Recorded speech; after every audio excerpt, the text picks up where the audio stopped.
বীজগণিত ভগ্নাংশ সমাধান করার পর সেটা যে লঘুকরণ করতে হবে ওটা কি তোমরা জানো? একটা বীজগণিত ভগ্নাংশ সমাধান করার পর তোমরা ভাবো ওইটাই অ্যান্সার, কিন্তু ওই ভগ্নাংশটাকে যে লঘুকরণ করতে হবে এটা তোমাদের মাথায় থাকে না। এই কারণে যখন শিক্ষকরা তোমাদের খাতা কেটে দেয় তখন তোমরা বুঝতেই পারো না কেন খাতা কাটা হয়েছে। ভগ্নাংশের কিছু নিয়ম আছে, সেই নিয়মগুলোর মধ্যে একটা হচ্ছে ওই ভগ্নাংশটাকে একদম লঘিষ্ঠ আকারে প্রকাশ করতে হবে, আর ওইটাই হবে তোমাদের উত্তর। আর এই বীজগণিত ভগ্নাংশ লঘুকরণই তোমাদের একটা ভয়ের বিষয়, আর তোমাদের এই ভয় দূর করতে এই লিমিট স্যার নিয়ে এসেছে বীজগণিত ভগ্নাংশ লঘুকরণের টাইপ ভিত্তিক ক্লাস।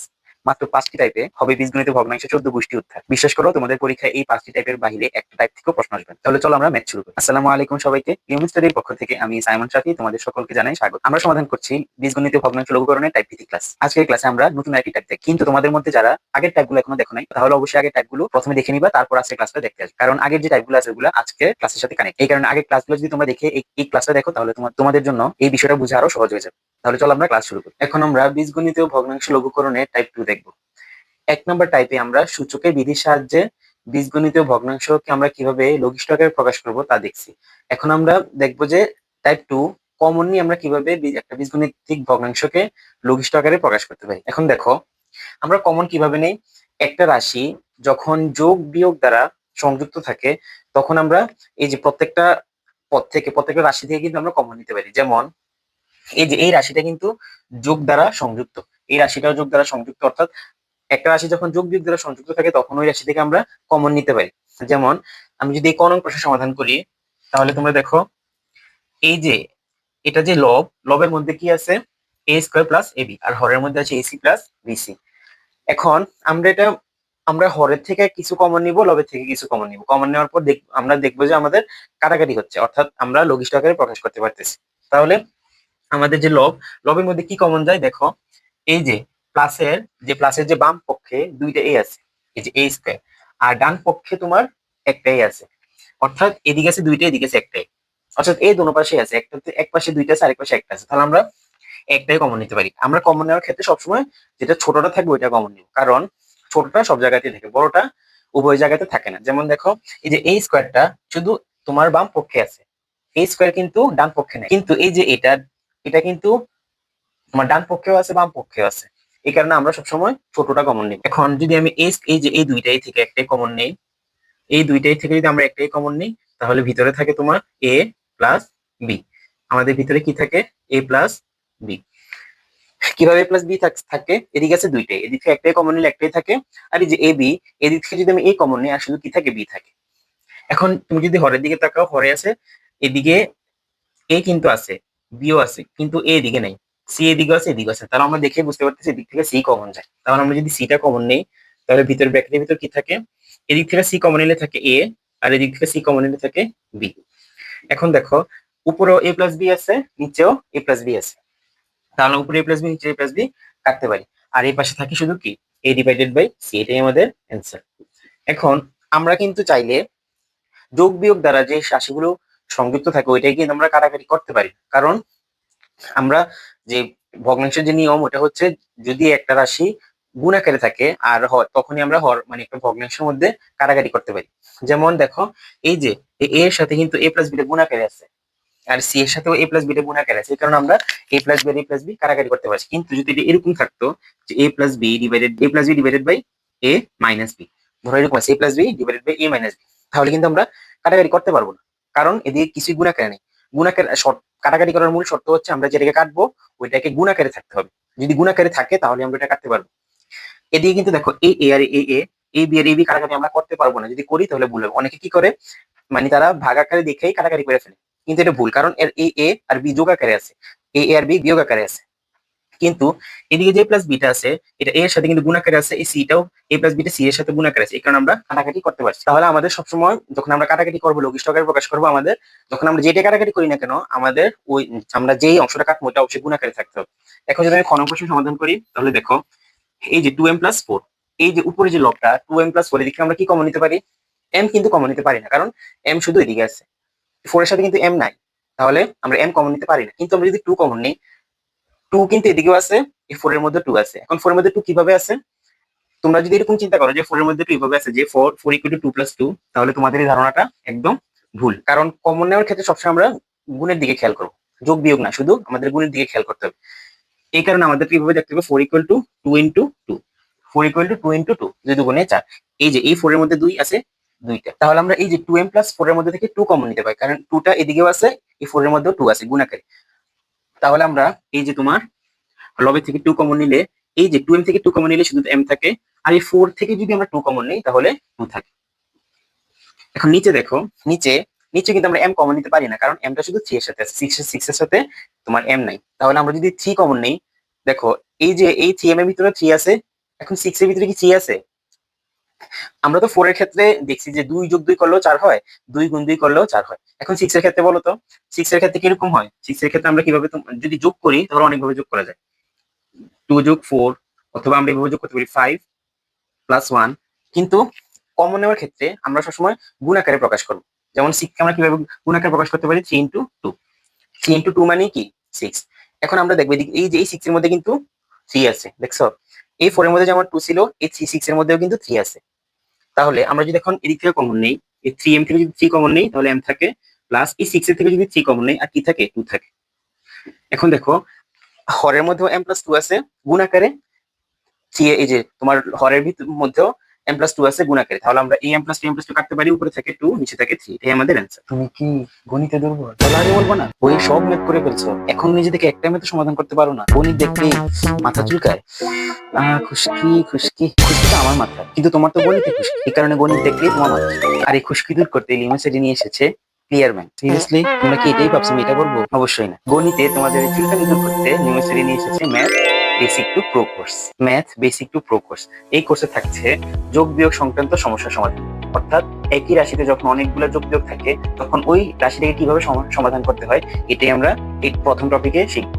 দ্বিতীয়তে গুণভাগ সংক্রান্ত সমস্যা সমাধান, অর্থাৎ একই রাশিতে অনেকগুলো গুণভাগ আছে, এটাকে কিভাবে সমাধান করতে হবে এটা আমরা দ্বিতীয় টপিকে শিখব। যোগ বিয়োগ গুণভাগ সংক্রান্ত সমস্যা সমাধান, অর্থাৎ একটা রাশিতে যখন অনেকগুলো যোগ বিয়োগ গুণভাগ একসাথে থাকবে তখন আমরা কোনটা কাজ আগে করবো আর কোনটা কাজ পরে করবো, ধাপে ধাপে এটা সমাধান করে দেওয়া হবে। তৃতীয়ত লসাগু গসাগু, তারপর ভগ্নাংশের যোগ বিয়োগ গুণভাগ, যেটা অনেকে ভয়ের বিষয়। তারপর সাধারণ ভগ্নাংশকে লঘিষ্ঠ আকারে প্রকাশ, পূর্ণ সংখ্যার যোগ বিয়োগ গুণভাগ, গাণিতিক প্রতীক। এই গাণিতিক প্রতীকে আমাদের ম্যাথে যত চিহ্ন আছে সবগুলো নিয়ে আলোচনা করা হবে। সংখ্যার ধারণা, আমাদের ম্যাথে যত যত প্রকারের সংখ্যা আছে সবগুলা নিয়ে আলোচনা করা হবে। গুণিত ও গুণনীয়ক, গড় নির্ণয়, শতকরার প্রকাশ, বীজগণিত প্রতীক, চলক, পদ, রাশি, সহগ, সূচক নিয়ে আলোচনা। এটা হচ্ছে মেইন একটা বিষয়, কারণ তোমাদের মধ্যে অনেকেই বীজগণিত রাশির পদ কি, চলক কি, সহগ কি, রাশি কি এটাই বুঝতে পারে না। তো এই যে এই টপিকটা তোমাদের ওই সকল প্রশ্নের উত্তর দিয়ে দিবে। তারপর আছে তোমাদের বীজগণিত রাশির যোগ বিয়োগ গুণভাগ, বীজগণিত রাশির লসাগু, বীজগণিত ভগ্নাংশের যোগ বিয়োগ গুণভাগ, বীজগণিত ভগ্নাংশকে লঘিষ্ঠ আকারে প্রকাশ। এই বীজগণিত যত বিষয় আছে সবগুলো তোমাদের ভয়ের বিষয়। বীজগণিত সূত্রগুলি প্রয়োগ, অর্থাৎ কিভাবে কখন কোন সূত্র প্রয়োগ করতে হবে এটাই আমরা এই টপিকে শিখব। তার উৎপাদক বিশ্লেষণ, সরল সমীকরণ, সরল সহজ সমীকরণ। তোমরা তো এখন বলতেই পারবে না যে দুইটা বিষয়, কিন্তু তোমাদের বইয়ে কিন্তু যারা 6-7-8 পড়ো তাদের এই বিষয়টা আছে, যে সরল সমীকরণ। আর 9-10 তোমাদের সরল সহজ সমীকরণ। জ্যামিতিতে তোমরা অনেক দুর্বল, কারণ জ্যামিতি তোমাদের পড়াই হয় না জ্যামিতি, কারণে তোমরা জ্যামিতিতে দুর্বল। আর এই জ্যামিতির এই বেসিক ক্লাস করলে তোমাদের ওই সকল দুর্বলতা ইনশাআল্লাহ তোমরা কাটিয়ে উঠতে পারবে। দেখলা এক করছে কত কিছু, ম্যাথ বেসিক টু প্রো করছে যে শুধু এগুলাই থাকবে তা কিন্তু নয়, এগুলোর পাশাপাশি আরো অনেক টপিক থাকবে তোমাদের এই কোর্সে। আর একটা গোপন কথা বলি, এই কোর্সটা একদমই ফ্রি, কাউকে বলবো না। এখন বীজগণিতীয় ভগ্নাংশ লঘুকরণের ক্ষেত্রে কমন কিভাবে নিতে হয় এটা আমরা দেখবো। তোমাদের মধ্যে অনেকে কমন নিতে পারো না, অর্থাৎ একটা রাশি থেকে তোমরা কি কমন নিবা এটাই তোমরা বুঝতে পারো না। তাহলে আজকে এখানে আমি সহজে কিভাবে কমন নিতে হয় এই বিষয়টা আমি এখানে দেখাবো। দেখো সংখ্যার ক্ষেত্রে কমন নিতে হলে তোমার অবশ্যই গুণনীয়ক সম্পর্কে জানা থাকতে হবে। এখন গুণনীয়ক তুমি কিভাবে বাইর করবা? গুণনীয়ক বাইর করার নিয়ম হচ্ছে, মনে করো তোমাকে বলা হলো 12 এর গুণনীয়ক বাইর করো, অথবা তোমাকে বলা হলো যে 6 এর গুণনীয়ক বাইর করো। এখন গুণনীয়ক কিভাবে বাইর করবা? প্রথমে 6 লিখে সমান চিহ্ন দিবা, তারপর 1 থেকে শুরু করবা। অর্থাৎ 1 এর সাথে কত গুণ দিলে 6 হয়, 1 এর সাথে 6 গুণ দিলে 6 হয়। 1 এর কাজ শেষ। তারপর 2, 2 দিয়ে কত গুণ করলে 6 হয়? 3 গুণ করলে। তারপর তারপর কিন্তু আর কোনো কিছুর সাথে কোনো কিছু গুণ করলে 6 হয় না। তারপর 3 তো লিখলামই, 6 ও লিখলাম। তাহলে এই যে 6 এর গুণনীয়ক হচ্ছে 1 2 3 6। সেম তোমাকে যদি বলা হয় 20 এর গুণনীয়ক লেখো, অথবা 20 এর গুণনীয়ক লেখো, তাহলে আমরা 1 দিয়ে শুরু করব। 20 সমান সমান দিয়ে 1, 1 এর সাথে কত গুণ করলে 20 হয়? 20। 2 এর সাথে কত গুণ করলে 20 হয়? 10। তবে 3 এর সাথে কোনো কিছু গুণ করলে 20 হয় না, কিন্তু 4 এর সাথে আমরা যদি 5 গুণ করি তাহলে 20 হয়। তারপর 6 এর সাথেও কিছু গুণ করলে 20 হয় না, 7 এর সাথে গুণ করলে 20 হয় না। তারপর 8 এর সাথে না, 9 এর সাথে না, 10 এর সাথে হয়, যেটা আমরা অলরেডি লিখে ফেলছি। তাহলে এই 20 এর গুণনীয়ক কি কি? 1 2 4 5 10 20। এই যে এই 6টা হচ্ছে 20 এর গুণনীয়ক, অর্থাৎ আমরা এইভাবে গুণনীয়ক বাইর করতে পারি। তাহলে এই যে কমন নেওয়ার ক্ষেত্রে এই গুণনীয়কটা আমাদের সাহায্য করবে, আমরা এই গুণনীয়কের সাহায্যে অতি সহজে কমন নিতে পারবো। তাহলে এখন যদি আমি প্রথমের অঙ্কটা সমাধান করি, দেখো এটা হচ্ছে টাইপ 2 এর একটা অঙ্ক, অর্থাৎ কমন নিয়ে। এখন এদিকে আছে 8, এদিকে আছে 10। এখন আমরা এই 10 আর এইটা 10 এর মধ্যে কি কমন নিতে পারি? এখন যারা এটাতে পারদর্শী তারা অবশ্যই বুঝতে পারবে কি কমন নেওয়া যায়, কিন্তু যারা দুর্বল তারা প্রথমেই বুঝতে পারবে না যে এখান থেকে কি কমন নেওয়া যাবে। এই কারণে আমরা প্রথমে 8 এর গুণনীয়ক গুলো বাইর করব, তারপর 10 এর গুণনীয়ক গুলোও বাইর করব। তারপর বাহির করার পর আমরা যেটা কমন, উভয় গুণনীয়কের মধ্যে যেগুলো কমন ওইটাই আমরা কমন নিব। তাহলে আগে আমি 8 এর গুণনীয়ক গুলো বাইর করি। এই যে 8 এর গুণনীয়ক কিভাবে বাইর করব? 8 সমান সমান দিয়ে 1 দিয়ে শুরু করব। 1 এর সাথে কত গুণ করলে 8 হয়? 8। 2 এর সাথে 4 গুণ করলে 8 হয়। তারপর 3 এর সাথেও হয় না, 4 এর সাথে 2 গুণ করলে 8 হয়, যেটা আমরা অলরেডি লিখছি। তারপর 8 এর সাথে 1 গুণ করলে 8 হয়, এটা আমরা লিখছি। তাহলে 8 এর গুণনীয়ক কি? 1 2 4 8। এই চারটা হচ্ছে 8 এর গুণনীয়ক। আর এই চারটা বাদে 8 এর কোনো কিন্তু আর কোনো গুণনীয়ক নেই। তারপর এখন আমরা আর কি আছে? 10 আছে। তাহলে আমরা এখন 10 লিখব। 10 এর গুণনীয়ক বাইর করব। তাহলে 10 লিখছি, লিখে সমান সমান দিয়া 1 ইনটু 1 এর সাথে কত গুণ করলে 10 হয়? 1। 2 এর সাথে 5 গুণ করলে 10 হয়। আর কিন্তু 3 এর সাথেও কোনো কিছু গুণ করলে 10 হয় না, 4 এর সাথেও কোনো কিছু গুণ করলে 10 হয় না। তাহলে এই যে এই চারটি আমাদের কিসের গুণনীয়ক? 10 এর গুণনীয়ক। এখন গুণনীয়ক বাহির করার পর আমি দেখব কোন সংখ্যাটা এটার মধ্যেও আছে 10 এর 1 বাদে। 1 বাদে কোন সংখ্যাটা, কারণ 1 তো সব সংখ্যার ভিতরেই থাকে। এই কারণে 1 আমাদের ধরা যাবে না। 1 বাদে কোন সংখ্যাটা আমাদের 8 এর মধ্যেও আছে, 10 এর মধ্যেও আছে। আমরা প্রথমেই 1 কে বাদ দিলাম। তারপর 1 বাদ দিয়ে আমরা শুধু দেখতেছি যে 2। এই 2টা 8 এর মধ্যেও আছে, 2 এর মধ্যেও আছে। তাহলে আমরা এই 8 আর 10 থেকে 2 কমন নিতে পারি। যেহেতু এটার মধ্যে 2 আছে, 10 এর মধ্যে 2 আছে, তাহলে আমরা 8 আর 10 এর মধ্যে 2 কমন নিতে পারি। তাহলে আমরা যদি 2 কমন নেই, আমরা যদি 2 কমন নেই, তারপর আমাদের কাছে কি থাকবে? শুধু 4 থাকবে। আর এই 10 এর থেকে 2 কমন নিলে শুধু 5 থাকবে। তাহলে আমরা যেই লাইন থেকে কমন নিব, যেহেতু আমরা এই লাইন থেকে 2 কমন নিছি আর বাকি আছে 4, আমরা এই লাইন থেকে 2 কমন নিছি, বাকি আছে 5। আমরা ওইটাই লিখবো ব্র্যাকেটের মধ্যে। তাহলে আমরা 2 কমন নিলে ব্র্যাকেটে এই পাশে থাকে কি? এই পাশে আমার 8 এর মধ্যে থাকে 4, আর এই পাশে 10 এর মধ্যে থাকে 5। এটা হচ্ছে আমরা সংখ্যার মধ্যে কমন নিছি। এখন আমি দেখতেছি যে চলকের মধ্যে এদিকে একটা x আছে, এদিকে একটা x আছে। আমরা একটা x কমন নিতে পারি। তাহলে 2 এর সাথে x কমন নিলাম। 2 এর সাথে x কমন নিলে এদিকে তো 4 থাকে, শুধু 4ই থাকে। যেহেতু আমি 2x কমন নিছি, 8 এর থেকে 2 কমন নিলে থাকে 4, x কমন নিলে তো আর কিছুই থাকে না। তাহলে মাইনাস 10 এর থেকে যদি আমি 2 কমন নিই, বাকি থাকে কি? 5। 10 এর থেকে 2 কমন নিলে বাকি থাকে 5, x কমন নিলে এই x কাটা আর থাকে শুধু y। তাহলে আমরা কিভাবে কমন নিচ্ছি আমরা বুঝতে পারছি। এখন সেম ভাবে আমরা এই যে 16 আর 20 থেকেও কমন নিতে পারি। তাহলে 16 আর 20 থেকে কিভাবে কমন নিব? প্রথমে আমরা 16 এর গুণনীয়ক গুলো রাখবো। 1 দিয়ে শুরু করবো, 1 দিয়ে গুণ করলে 16 এর গুণ করলে 16, তারপর 2 দিয়ে যদি 8 কে গুণ করি 16, 4 ইনটু 4। তাহলে এই 16 এর গুণনীয়ক হচ্ছে 1 2 4 8, আর 16 নিজেই গুণনীয়ক। আর কি 16 কিন্তু আর গুণনীয়ক নেই। এখন আমরা আর কি আছে? 16 সাথে 20। এখন আমরা 20 এর গুণনীয়ক বের করব।